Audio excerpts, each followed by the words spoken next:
Welcome to the High Ticket Success Podcast, where premium coaches, consultants, and advisors come for bold strategies, big breakthroughs, and real results. I'm your host, Dave Dubeau. Gang, welcome back. Let me ask you a question. You're watching this podcast, you're listening to this podcast. Have you ever been a guest on a podcast before? Chances are you have. It's quite a popular platform to get on these days. There are lots of them out there. But let me ask you another question. If you've been a guest on one or more podcasts, has that directly turned into business for you? And chances are the answer is, I don't know, or maybe, or no. It's a big challenge for a lot of us. I know I've been interviewed on over 150 podcasts in the past, and my results of being interviewed have been kind of hit and miss. And we're going to solve that today because Lyndsay Phillips is an expert on that. She's an expert on helping us to really leverage our guesting appearances on other people's podcasts. She's been doing this for years. She's been working with lots and lots of coaches and consultants and advisors, helping them to get much, much better at this. And I can vouch for it. I've been following Lyndsay. I've been looking at her stuff. I've been studying her materials. Very, very good. I've made some major tweaks on how I do this, and it's made a big difference. So Lyndsay, welcome to the show. Great to have you. Thank you so much for having me, and another Canadian. And I just love what you're doing. Yeah, well, don't hold that against us. We'll be nice, right? Canadians are always nice. Well, that's what they say, but yeah, for sure. So Lyndsay, I kind of touched on this, but you've been in the trenches with this for a long time. So why is it that so many people struggle with getting results from being a guest on podcasts?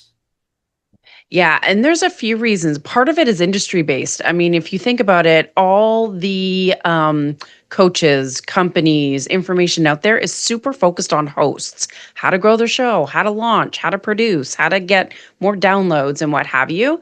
And with guests, weirdly enough, it's all about pitching, what shows to get on shows. And then one pagers, one sheets. Yeah. What kind of picture to have. It. Yeah. Yeah. And so no one talks about, okay, what do you do afterwards? And no one really talks about how to craft that conversation. And it's tough, right? Like as a guest, and I hear this all the time where people are like, oh, I'm guesting on shows. And I'm like, oh, what is your strategy? What is the asking them questions? And they're, oh, I just want to hop on, get exposure, tap into their audience, answer questions and give value. There's nothing wrong with that. Yep. But you can do that, but you also have to have strategy, just like as if you're a podcast host. But they just don't necessarily realize kind of like what they're saying and how they're saying it and how it impacts the listener and their experience. And are they compelled to take action and take the next step? Well, not only that, Lyndsay, but there are a lot of companies out there that offer services for getting you booked on podcasts, and they'll help you with your one pager, and they'll supposedly help you figure out what kind of shows you want to be on. I know this because I get pitched by these guys nonstop with their guests. However, you can spend thousands and thousands of dollars. In fact, one company I know of is like $7,000 or $8,000 to get booked on 30 shows or something like that. And that's quite common. But if you don't have that strategy for converting those appearances into business, it's a waste of money. It totally is. You're throwing spaghetti against a wall and hoping that it sticks. And I've been there. I've paid to have a podcast, booking agency. And I remember I was like so excited. I'm going to get more exposure, like, all the things. And then it was like a week went by, 10 days went by. And I'm like, where's my booking? Like, when am I going to get on a show? Yeah. And one of the problems is the topic. And so my topic was like, I don't even remember anymore, but it's like something to do with content marketing, like the 411 of content marketing or something. It was like so vague, so general, so boring. So yes, I have made those huge mistakes. Yeah. What And are when you what are stop some and of the think other about big it, mistakes that you see all the time, Lyndsay?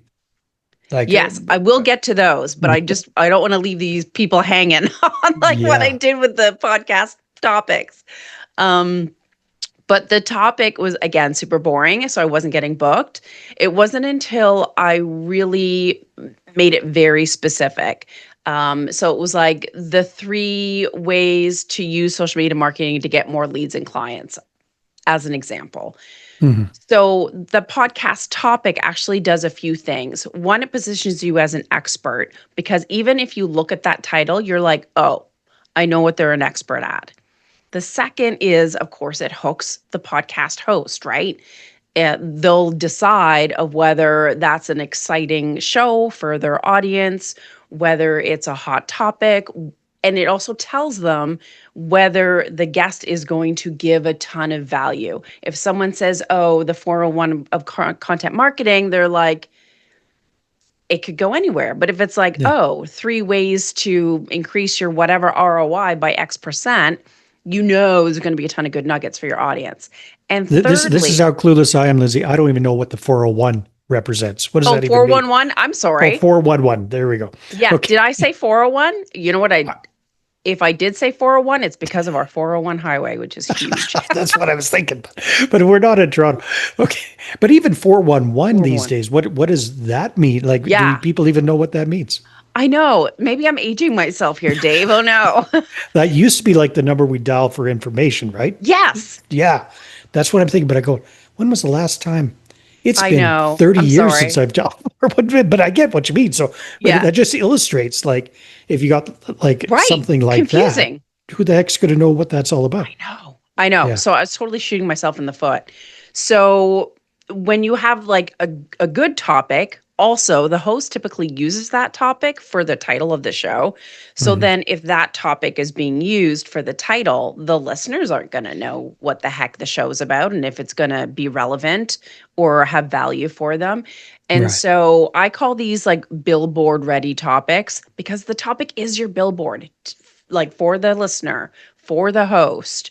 And so you really want to make sure that that topic is relevant to the audience, but then it also showcases your expertise and it also shows what the person's going to gain from listening to that episode. So Yeah. that was just one There's lesson I had to learn the hard way. super important. I never thought that much about topics, but it makes total sense, right? And you're right. Most podcasters, myself included, we're kind of lazy, so we're going to grab that topic, probably use that or some slight variation for the episode title as well. So if it doesn't telegraph, you're going to get. First of all, you're not going to be that appealing to be interviewed in the first place, and if you do get interviewed, it's not going to get that many downloads. Yeah, Yeah. Okay. 100%. So you clued into that. Topic is super important. Come up with a sexy topic that Mhm. connects with your expertise, is enticing for the listener and the podcaster, and kind of gives the gist of what you're doing. So let's say we come up with that. What are some of the other ways that we as Yeah, podcast guests can screw it up? for sure. I know. The biggest is your mindset too. It's Mm, like you have to think about your podcast topic or the conversation as the bridge between the audience's pain and what they're struggling with and your offers. And I never had that thought process when I started out either. I was like, oh, I can talk about email marketing. Like, I know enough about that. I can talk about how to be productive in your business or how to run a VA agency. mhm. And the reason why my interviews weren't working is because at the end, I had like a resource that was like a social media roadmap or something. And so there was a huge disconnect between what I was talking about in the interview and the resource that I was giving.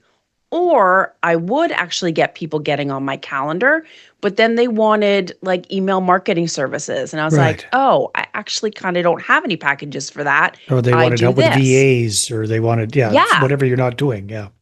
So it wasn't directly correlating with what my offers were. I was like, "Oh, I just want to sound like an expert, an expert. I want to, serve the audience and give them I want to get tips." exposure. I want to get the Yeah, word out, that kind of stuff. Yeah. I know.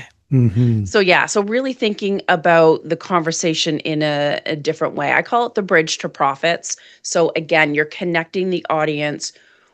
What pain are they experiencing in their voice? Like what thoughts are going through their head? And then how can you kind of create that little journey for the listener so that it leads them to your offers? And So what obviously, does that maybe kind of look like or sound like in practice, Lyndsay?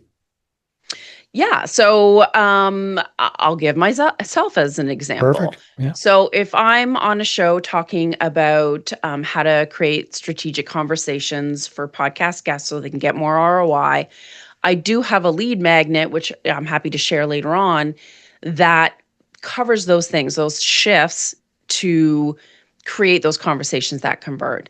And then, of course, I have a bigger program where I work one on one on people to help make that happen. So there's a direct line between, oh my God, my podcasts aren't giving me ROI, conversations are all over the map, it doesn't position me as an expert, So that's the to, pain. Yeah. That's yep, the painful side. Okay. And and then then the our bridge. conversation and the tips that we're sharing or I'm sharing, and then a lead magnet, and then of course my offer. So there's like a direct thread.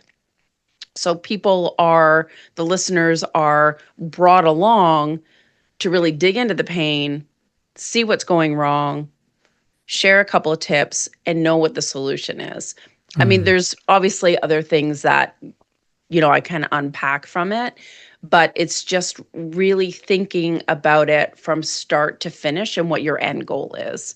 I mean, we So do one, that with all other marketing, but for some yeah. strange reason, we don't think of it when we're guesting on podcasts. Well, I know one of the challenges I have, Lindsay, when I'm a guest on somebody's podcast is I tend to kind of, I think, teach too much. I think I try to give all the value that I can In in there. the interview and hope that that's going to, create reciprocity and goodwill, and somehow that'll convert into clients. What do you suggest we do instead of that? That is a great question. So when I work with a client, obviously we go over the topic, making sure that it's aligned with your offers. We talk about the interview questions that you want the host to ask, and we can kind of dive into that after if we have time.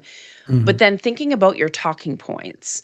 And so you don't want to fire hose the audience. You want to be very specific to what the problem is. But you also want to explain it in an overarching way. Um, so let me use an example to better illustrate this. Sure. So I was working with a client and her conversation was about like recharging your inner battery and all about like how energy is really important and how you focus your energy to get better results. But the whole conversation was about the inner battery, and then she gave this inner battery thing away. But no one understood her overarching framework and how she worked with people. So you are on the right track in that you want to give a ton of value, but you also need to let the audience understand from a sky high view of like, oh, I have this framework of how you can focus your energy. And when I work with my clients in this program, we look at 12 pillars. Today, I'm going to share one, and then you focus on that one. So Got it. they know it's a piece of the bigger puzzle, kind of have an understanding of maybe how you work with people. So that way you're not feeling like you have to give everything. So Got it. you're Uh, positioning the tips that you're sharing as a piece of the bigger puzzle and your bigger strategy, your framework, your process, your method, whatever that is, so that they can kind of picture it in their mind, but know that there's more. Does that so make it really, sense? yeah. So it really is about giving them a taste of it, kind of going in deep on one part of your whole thing, but also giving them like the big picture overview so they can kind of connect the dots, but they don't Yeah, necessarily have the full picture, which they never are going to get in a 30-minute interview anyhow, kind of thing. So exactly. it's instead of fire hosing them with everything, it's laser focusing on one thing, giving massive value there, than the big broad strokes about what the whole thing is, and also connecting it directly with whatever your product or service is. 100%, giving them Yeah. context. And then they also see you as an expert that way, right? Like, wow, she's got Mhm. a whole process or framework, and she goes through 7 steps or whatever that is. Right. So with this one woman, again, I think it was 6 pillars that she has. And so to give that overarching theory of her methodology, and then to share that, with her clients, this is the first step, and to really dig into that, and then give a resource of what a second step is, so that they felt like they got value, they understood it, understood what the bigger picture is and what more she could offer. But then it also made the next step, that lead magnet, more enticing, because it's like, ooh, I want more. Another mistake I know I've made a lot, Lyndsay, in interviews is focusing too much on the facts and not kind of illustrating those with stories. Is that a common problem with a lot of people as well? Yeah, and that's a huge area where I struggled with it. It's like everyone talks about, like, you need to weave in stories. And I was just like, I don't have any stories. Like, it's so hard to picture in your head how to Yeah. share that. Or you think that, oh, I need to give like a testimonial that one of my clients gave, which is super like weird Weird. and Yeah. dry. And you don't want to come off as salesy. And so when people don't want to come off as salesy, they tend to do nothing. Mhm. And so, yeah, exactly. They're focused on facts, tips, stats, whatever. But the line that I always have is that facts tell and stories sell. So how So, did you like, kind of overcome that, and how did you start integrating stories more yourself? that's a great question. So, I'm very methodical. So, when I, again, work with my clients and go through those talking points so that you're super clear and concise about how you deliver the information, then you think about examples. And I find the word examples is easier to wrap your head around than I need to tell a story. Like, Mm. I need to tell a story feels, it has to be perfect. It has to have like a beginning, a middle, and end. Like, it has to be structured a certain And it's way, or probably going to be too, we're worried it might be too long, and yeah, yeah, that's these kind of things. Okay. or just like, yeah, it just feels like there's more to it. But no, it doesn't have to be more to it. It just has to be an example. And if you say, you know, when my client had really boring topics, she wasn't getting booked at all. And when we, crafted topics that looked like XYZ, people knew exactly what her expertise were. It sounded exciting. The host knew that they were going to get value on the show, and so was the audience. And she got booked on way more shows much faster. So just Perfect. really short and sweet. Nice. Nice. No, that makes a lot of sense. Anything else, any other ways that we haven't covered that people typically kind of mess their interviews up? There's one biggie. And so we talked about the topics, we talked about talking points a little bit in stories, but the biggest piece is actually realizing that you need to give the host interview questions, Okay. Why is that so important? because I call it a conversation compass. It's your interview GPS. It's what guides the conversation. And I'll share a little example. So you're a host, so am I, and we get one sheets, right? Yeah. And on the one sheet typically are a few topics and then maybe 7 to 10 questions, like sample questions of what we could ask in the interview.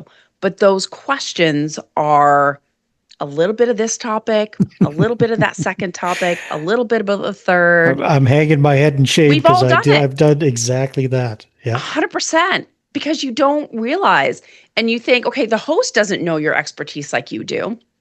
They don't know how to position you. And so what they do by default is grab that one sheet. Great, I've got questions. So they run through those questions. And what happens is the interview is all over the place. It's like a question about this, and then this, and then this, and then this. And it's like, by the end of it, you get off the interview, and you're like, I didn't even get to talk about my podcast leverage system. I didn't even get to share my results. And so the audience is going to be super confused. They're not going to get that. They might get a couple of cool nuggets, but they're not going to be taken from that pain to your offers. And it's funny because I didn't actually connect the dots until I started creating reels from the episodes that my clients have guested on. Like Jennifer, for example, she was in leadership and she was so scientific and technical and had a process. And it was pretty impressive. And I was listening to the reels and trying to pull out clips. And I'm like, I don't even know what title to give this episode because it's kind of about three things.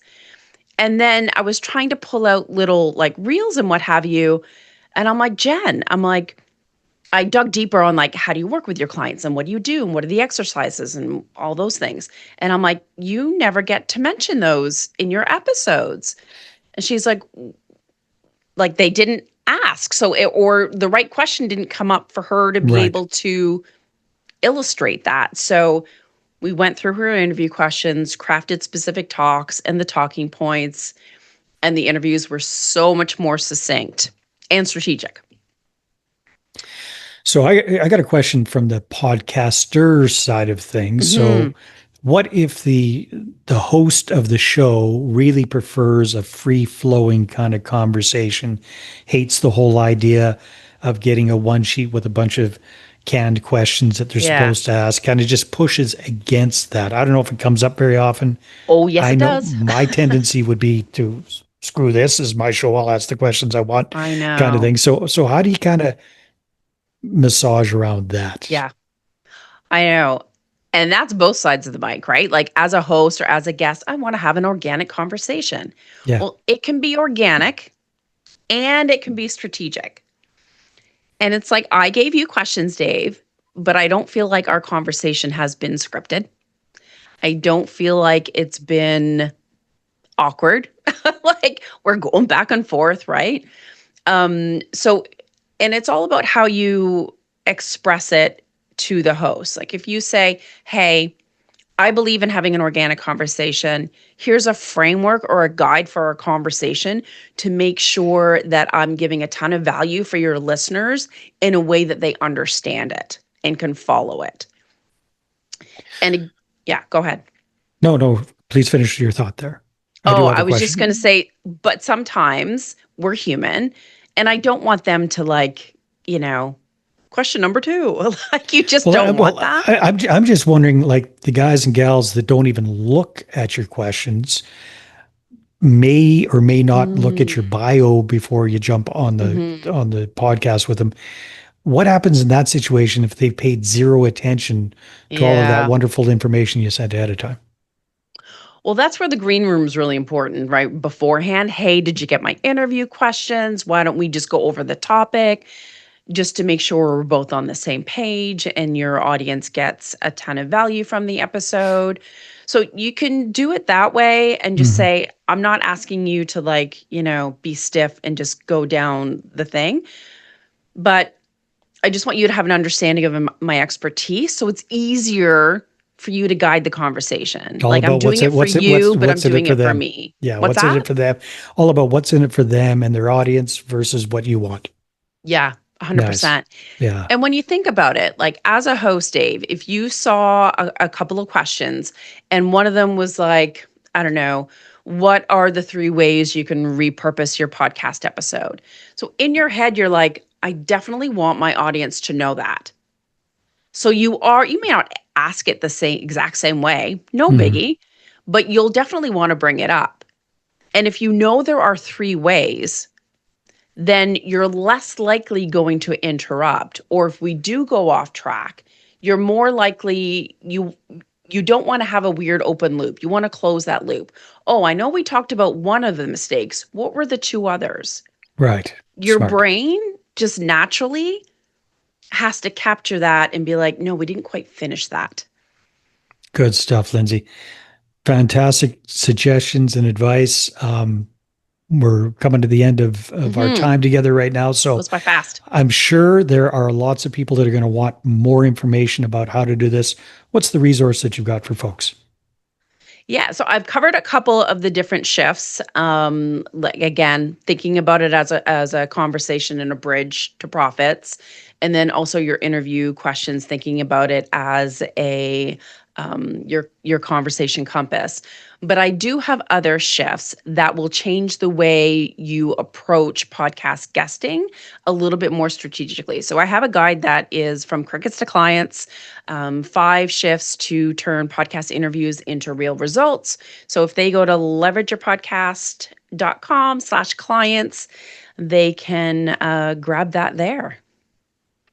Perfect. We'll make sure that we've got that in the show notes as well. But again, that's leverageyourpodcast.com/clients. That'll get you the resource. Lyndsay, thank you so much. This has been a lot of fun. Thank you. And thanks for your tips, because I have followed, I think I've got that resource that you're talking about right there. And I actually followed the instructions, and it's made a big difference Oh, in the good. last few interviews I've been on. So thank you very much for Awesome. that. I'm so glad to hear. All right, everybody. Thanks for tuning in, and we will see you on the next one.